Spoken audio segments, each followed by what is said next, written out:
খেলাধুলায় বারে বল মাদক ছেড়ে খেলতে চল এই স্লোগানকে ধারণ করে রাঙ্গুনিয়া উপজেলার কোদালা ইউনিয়নের পূর্ব কোদালা রায়খালী এলাকার কর্ণফুলী স্পোর্টিং ক্লাব কর্তৃক আয়োজিত আরাফাত রহমান কোকো স্মৃতি দিবারাত্রি মিনি ফুটবল টুর্নামেন্টের ফাইনাল খেলা 20 জানুয়ারি সোমবার রাত 8টায় অনুষ্ঠিত হয়। এতে উদ্বোধক হিসেবে মাঠে গিয়ে খেলোয়াড়দের সাথে পরিচিতি হয়ে বল মেরে ফাইনাল খেলা উদ্বোধন করেন ফাইনাল খেলার উদ্বোধক রাঙ্গুনিয়া উপজেলা বিএনপির সদস্য সচিব আবু আহমদ হাসনাত। প্রধান অতিথি হিসেবে বক্তব্য রাখেন চট্টগ্রাম উত্তর জেলা বিএনপির যুগ্ম আহ্বায়ক অধ্যাপক ইউনুস চৌধুরী। সভাপতি হিসেবে বক্তব্য রাখেন রাঙ্গুনিয়া উপজেলা বিএনপির যুগ্ম আহ্বায়ক মোহাম্মদ ওসমান গনি।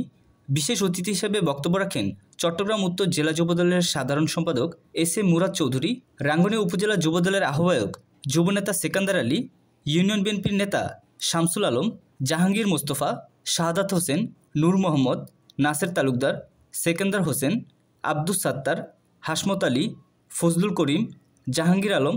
অনুষ্ঠান সঞ্চালনা করেন নুরুল আমিন বটন, যুবনেতা নুরুল আফসার, মহসিন, রাসেল, জবুর, সুমন, রুবেল, হারুন, হাশেম, করিম, কামাল সহ অন্যান্যরা।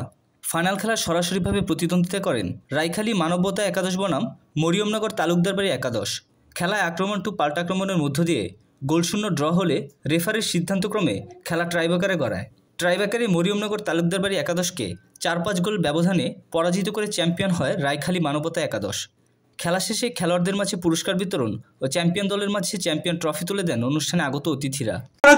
কর্মকর্তারা আছেন, এই কোদালা ইউনিয়নের বিএনপি যুবদল, ছাত্র দল, অঙ্গ শ্রমিক দল সহ অঙ্গ সংগঠনের যে সমস্ত নেতা ভাইয়েরা আপনারা এই খেলাকে সাফল্যমণ্ডিত করার জন্য কষ্ট স্বীকার করেছেন, এক সময় তাদেরকে আমরা আজকে আমার পক্ষ থেকে ধন্যবাদ জানাচ্ছি এবং একই সাথে যা আমার চট্টগ্রাম উত্তর জেলার পক্ষ থেকে আপনাদেরকে অভিনন্দন জানাচ্ছি।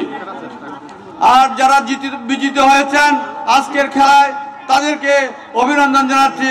যারা হার জিত আছে খেলাতে অথবা ট্রাইব্রেকারের মধ্যে এই হার জিতের মধ্যে দিয়ে আপনারা আপনাদের খেলার পুরো চূড়ান্ত সমাপ্তি ঘোষণা করেছেন রেফারি, সেই সিদ্ধান্ত আমরা সেই সিদ্ধান্তের মধ্যে দিয়ে এই খেলার চূড়ান্ত সিদ্ধান্ত এসেছে। সেই সিদ্ধান্ত মোতাবেক আমরা আমাদের বিজয়ী এবং বিজিত দুই দলকে অভিনন্দন জানাচ্ছি। পেয়েছি সেই শহীদ প্রেসিডেন্ট জিয়া রহমান এবং যিনি রাঙ্গুনিয়ার মাটিতে প্রথম সমাধি। রাঙ্গুনিয়া হচ্ছে শহীদ জিয়ার স্মৃতি বিজড়িত স্থান। গতকালকে আমাদের প্রাণপ্রিয় নেতা শহীদ রাষ্ট্রপতি জিয়া রহমানের 89তম জন্মবার্ষিকী আমরা রাঙ্গুনিয়াতে উদযাপন করেছি। এই আরাফাত রহমান কোকো হচ্ছে শহীদ প্রেসিডেন্ট জিয়া রহমানের কনিষ্ঠ সন্তান, বাংলাদেশ জাতীয়তাবাদী দলের চেয়ারপারসন, সাবেক প্রধানমন্ত্রী। বাংলাদেশের যে কোনো আসন থেকে উনি নির্বাচন করলে এখনো জেতার সবচেয়ে বেশি 100% গ্যারান্টি দিতে পারে সেই প্রধানমন্ত্রী, সাবেক প্রধানমন্ত্রী দেশনেত্রী বেগম খালেদা জিয়ার কনিষ্ঠ সন্তান। আমাদের বাংলাদেশ জাতীয়তাবাদী দলের ভারপ্রাপ্ত চেয়ারম্যান, যিনি নতুন বাংলাদেশের স্বপ্ন দিয়ে আগামী গত 17টি বছর ধরে তৃণমূল পর্যায়ে দলকে যিনি সুসংগঠিত করে হেমিলানের বাসিলা হয়ে বাংলাদেশের রাজনীতিকে উনি মোড় ঘুরিয়ে দিয়েছেন, সেই প্রাণপ্রিয় নেতা ভারপ্রাপ্ত চেয়ারম্যান, আগামীর রাষ্ট্রনায়ক, দেশনায়ক জনাব তারেক রহমানের ছোট ভাই আরাফাত রহমান কোকো হচ্ছে অত্যন্ত ক্রিয়ামোদী।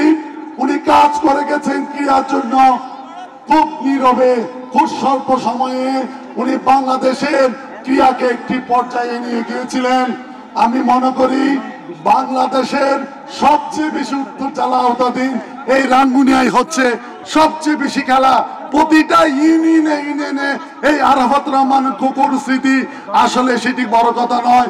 17টি বছরের পুঞ্জীবিত ব্যথাকে আজ বাংলাদেশি জাতীয়তাবাদী দলের সৈনিকেরা আজকে যেভাবে আরাফাত রহমান কোকোর স্মৃতিকে ধরে রেখেছে, সেই জন্য আমি বিশেষ করে আজকে কোদালাবাসীকে ধন্যবাদ জানাচ্ছি, আয়োজনকারীদেরকে ধন্যবাদ জানাচ্ছি।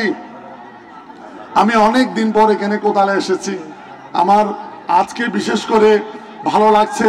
বিশেষ করে এখানে হাজার হাজার দর্শক আমাদের খেলা উপভোগ করছেন।